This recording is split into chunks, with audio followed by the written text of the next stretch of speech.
New scandal in Poland. A Ukrainian holding a Polish passport brands President Nawrocki as a prison kingpin. Warsaw reacts with threats. Full story ahead. Massive strikes on Ukraine. Hundreds of missiles fill the sky. Where was Moscow aiming just before Kiev's delegation traveled to Washington to negotiate security guarantees? And what message is the Kremlin sending? Germany steps up preparations for conflict with Russia. Berlin declares Moscow the #1 threat and begins mobilizing volunteers. We'll break down a new legislation to expand the Bundeswehr. Merz hints at Ukraine's surrender. And what exactly does the chancellor mean when he talks about raising the white flag?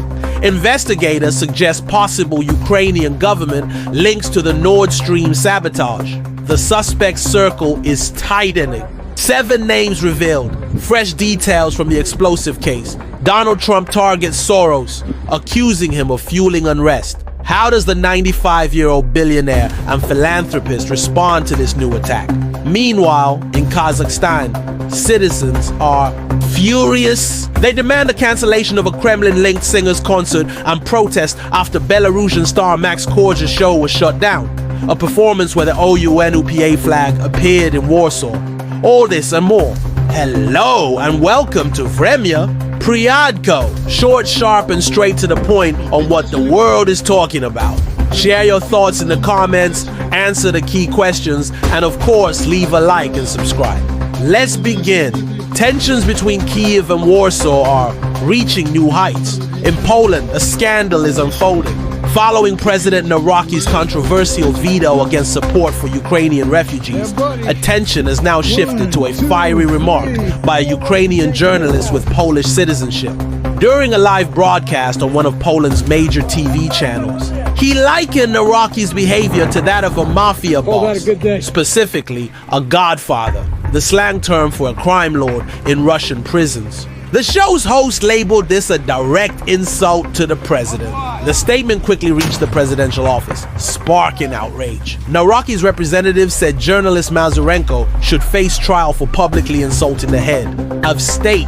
They also argued that his words proved Nawrocki was right when he pushed for stricter citizenship rules, demanding a minimum of 10 years of residence before eligibility. Zbigniew Bogucki, head of the presidential chancellery, stated, "Such conduct by a Ukrainian who gained Polish citizenship clearly justifies the president's initiative. Polish nationality should remain a special honor, requiring loyalty to the republic, respect for its laws, and allegiance to its institutions chosen by the people." Mazurenko has since issued an apology, stressing he fully respects the office of the presidency. Meanwhile, speculation recently emerged that Poland could cut off Ukraine from Starlink access, a claim Warsaw has denied, insisting Nawrocki's veto has no connection to satellite internet supplies. In Kyiv, officials underline ongoing cooperation with Warsaw. Ukraine's Minister of Digital Transformation, Mikhailo Fedorov, highlighted that Poland has donated around 30,000 Starlink terminals, the single largest contribution, mostly supporting civilian use. Beyond this route, regional politics are heating up. In Moldova's capital Chisinau during Independence Day celebrations, President Maya Sandu declared Putin's Russia means war and death. She warned that Moscow is preparing unprecedented interference in Moldova's September parliamentary elections and urged immediate EU membership. Without Europe, Moldova will remain trapped in the past. Her message was echoed by visiting leaders, including Poland's Prime Minister Tusk and France's Emmanuel Macron. Macron stressed, unlike Russia, the EU threatens no one. It is a voluntary union of peace and prosperity. Moscow, however, dismissed Sandu's concerns, insisting it has no intention of influencing Moldova's elections. But European leaders face another problem: their own citizens. The idea of deploying troops to Ukraine, even after a possible peace deal, is hitting resistance at home. Polls in Germany and Italy show a majority firmly against. France and Britain are only cautiously supportive if backed by US guarantees. Poland, despite its early aid, also rules out sending soldiers, citing risk to its own security. As the Wall Street Journal notes, public opinion is the key obstacle. NATO's eastern flank countries refuse to weaken border defenses, and the shadow of World War II still looms in Italy and Germany. The Kremlin's response is blunt. No foreign troops in Ukraine. Spokesman Dmitry Peskov stressed that NATO expansion eastward was among the core reasons for the conflict and remains unacceptable. Meanwhile, Kiev's delegation prepares for high-level talks in Washington. Zelensky's aide Yermak and Security Council Chief Umerov will meet U.S. officials to secure NATO-like guarantees. Not full alliance membership, but a pledge that allies will act within 24 hours if Russia strikes again, providing rapid military aid, sanctions, and economic support. Yet as diplomacy unfolds, Ukraine faces fresh devastation. Overnight, Russia launched one of its largest strikes in weeks. Waves of missiles, kinzhals, and drones hit Kiev and surrounding regions, with explosions, fires, and casualties reported across multiple districts. Even the Chernobyl zone was allegedly targeted. Across the Atlantic, Trump has his own battles. He now wants George Soros and his son prosecuted under the Organized Crime Act, blaming them for fueling violent protests. Trump thundered, "Soros and his gang have caused enormous harm to our country. We will not let them tear America apart."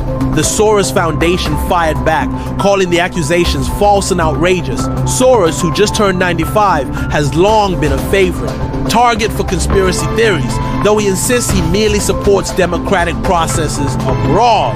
In Azerbaijan, outrage grows after a deadly air disaster. President Ilham Aliyev accused Russia of covering up the downing of an Azerbaijani plane, demanding an apology and accountability.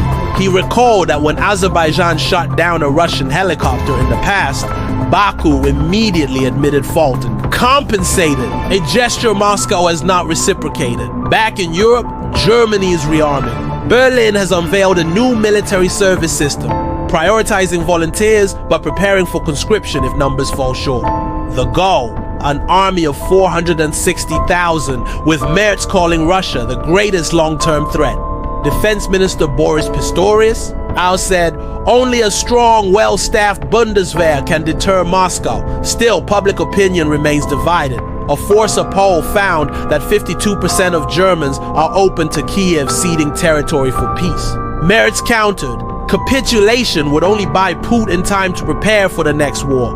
Meanwhile, investigators in Berlin revealed 7 suspects in the Nord Stream sabotage, including divers and ex-intelligence operatives with Ukrainian ties. One has already been detained in Italy. Though questions remain, officials emphasize this will not affect support for Ukraine. And in Central Asia, music stirs controversy. Kazakhstan canceled a major concert by Belarusian star Maks Korzh, citing missing paperwork, though the scandal over OUN-UPA flags at his Warsaw show lingers. At the same time, outrage grows over plans for Russian singer Polina Gagarina to perform in Astana, given her involvement in Kremlin propaganda events. That's the news roundup for today. Thanks for watching NT News. Clear, fast, and straight. To the point. Don't forget to like, subscribe, and check out the playlist for this week's stories. See you tomorrow.